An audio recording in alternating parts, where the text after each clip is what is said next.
Diabetic kidney disease గురించి మాట్లాడుకుంటున్నాం కదా! సో, ఈ డయాబెటిక్ పేషెంట్స్‌లో కిడ్నీ డిసీజెస్ అనేవి డయాబెటిస్ వల్లే వస్తాయా? లేకపోతే వేరే ఏదైనా కారణాల వల్ల వస్తాయా? ఇది చాలా మంచి ప్రశ్న. చాలామంది ఏమనుకుంటుంటారంటే డయాబెటిక్ పేషెంట్స్ హ్మ్. వాళ్ళకి ఒకసారి కిడ్నీ ప్రాబ్లమ్ ఉంది, యూరిన్‌లో ప్రోటీన్ పోతుంది, ఆర్ కిడ్నీ ఫంక్షన్ తక్కువ ఉంది అంటే హ్మ్. డయాబెటిక్ వల్లనే అనుకుంటారు. కానీ 30-40% ఆఫ్ డయాబెటిక్ పేషెంట్స్‌లలో కూడా హ్మ్. కిడ్నీ ప్రాబ్లమ్స్ అనేటివి డయాబెటిస్ వల్ల కాకుండా ఇతరత్ర కారణాల వల్ల ఉండొచ్చు. ఓకే. డయాబెటిస్ అనేది మనం ఇప్పుడు చూసుకున్నట్టయితే పాపులేషన్‌లో ప్రతి 10 మందిలో నలుగురు నుంచి ఐదుగురికి ఉంటాయి. హ్మ్. అట్లే డయాబెటిస్ వల్ల కిడ్నీ ప్రాబ్లం కాకుండా నార్మల్ పాపులేషన్స్‌లో ఉండే జబ్బులు ఉంటాయి కొన్ని. హ్మ్. అంటే కొన్నిసార్లు గ్లామ్యులర్ డిసీజెస్ అంటాము. ఆర్ కొన్నిసార్లు ట్యూబ్లో ఇంటర్స్టిషియల్ డిసీజ్ అంటాం. కొన్నిసార్లు కొన్ని రకాలైన క్యాన్సర్లు కానీ, హ్మ్. కొన్నిసార్లు ఏంటంటే కిడ్నీలో ఇన్ఫెక్షన్లు కానీ, ఇవన్నీ కూడా డయాబెటిక్ పేషెంట్స్‌లో వస్తాయి. నాన్ డయాబెటిక్ నార్మల్ పాపులేషన్స్‌లో కూడా వస్తాయి. హ్మ్. కొన్నిసార్లు ఏమైపోతుందంటే వీటిని గనుక మనం ఎర్లీగా డయాబెటిక్ పేషెంట్‌లో గుర్తించనట్టయ్యేదుంటే హ్మ్.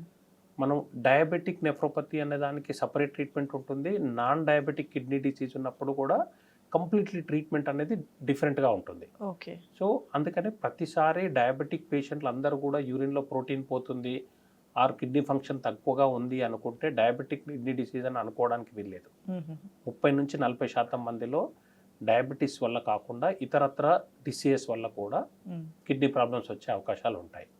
ఇంకా కొంతమందిలో ఒక 30% ఆఫ్ ద పేషెంట్‌లో ఏంటంటే డయాబెటిస్ వల్ల కిడ్నీ ప్రాబ్లమ్ ఉంటుంది. వాళ్ళకి సూపర్ ఇంపోజ్డ్ మిగతా కిడ్నీ ప్రాబ్లమ్ కూడా ఉంటుంది. ఓహ్! ఓకే. సో, అలాంటప్పుడు ఏంటంటే మనం ఇప్పుడు ఇంతకుముందు కొన్ని కొన్ని అంటే ఏటిపికల్ ఫీచర్స్ అంటాం.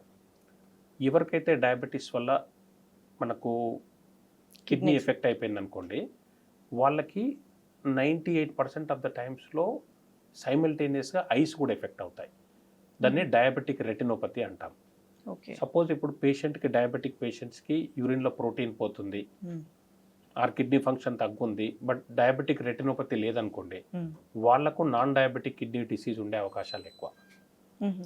సో, అట్లాంటప్పుడు ఏం చేస్తామంటే నాన్ డయాబెటిక్ కిడ్నీ డిసీజ్ అనేది సస్పెక్ట్ చేసినప్పుడు కిడ్నీ నుంచి బయాప్సీ చేసి హ్మ్. అవసరం అనుకున్నప్పుడు హ్మ్. దానికి తగ్గట్టు ఎక్స్ట్రా వేరే ట్రీట్మెంట్ ఇవ్వాల్సి వస్తుంటుంది. ఓకే. అలా అది కాకుండా నేను ఇంతకుముందు చెప్పినట్టు ఏంటంటే డయాబెటిక్ నెఫ్రోపతి అనేది లాంగ్ టర్మ్ కాంప్లికేషన్. అంటే డయాబెటిస్ వచ్చినాక ఒక 5-6 ఇయర్స్ తర్వాత 8-9 ఇయర్స్ తర్వాత కిడ్నీ ఫంక్షన్ తగ్గడం స్టార్ట్ అవుతుంది. హ్మ్. అలా కాకుండా ఇప్పుడు మనకు డయాబెటిస్ వచ్చింది. హ్మ్. ఓన్లీ ఫస్ట్ ఇయర్‌లోనే కిడ్నీ ప్రాబ్లమ్ కనబడుతుంది. హ్మ్. అట్లాంటప్పుడు అది డయాబెటిస్ వల్ల అయ్యి ఉండకపోవచ్చు. నాన్ డయాబెటిక్ కిడ్నీ డిసీజ్ అనేది సస్పెక్ట్ చేస్తూ ఉంటాం. ఓకే. ఇంకా కొన్నిసార్లు ఏంటంటే ర్యాపిడ్‌గా కిడ్నీ ఫంక్షన్ తగ్గిపోవడం. నార్మల్‌గా ఇప్పుడు డయాబెటిక్ పేషెంట్స్‌లో కిడ్నీ ఫంక్షన్ అనేది ఏంటంటే తగ్గడానికి ఇయర్స్ పడుతుంది. హ్మ్. అంటే 10-15 ఇయర్స్ ఓవరాల్‌గా తీసుకున్నట్టయితే పడుతుంది. అలా కాకుండా కిడ్నీ ఫంక్షన్ అనేది ఒక 2-3 మంత్స్‌లే ఫాస్ట్‌గా తగ్గిపోతుందనుకోండి. వాళ్ళకి కూడా నాన్ డయాబెటిక్ కిడ్నీ డిసీజ్ ఉంది ఉన్నట్టు. అని అవసరం పడ్డప్పుడు ఇతరత్ర మామూలుగా మనకు కొన్ని బ్లడ్ టెస్ట్‌లు ఉంటాయి. హ్మ్. వాటిని చేయాల్సి ఉంటుంది.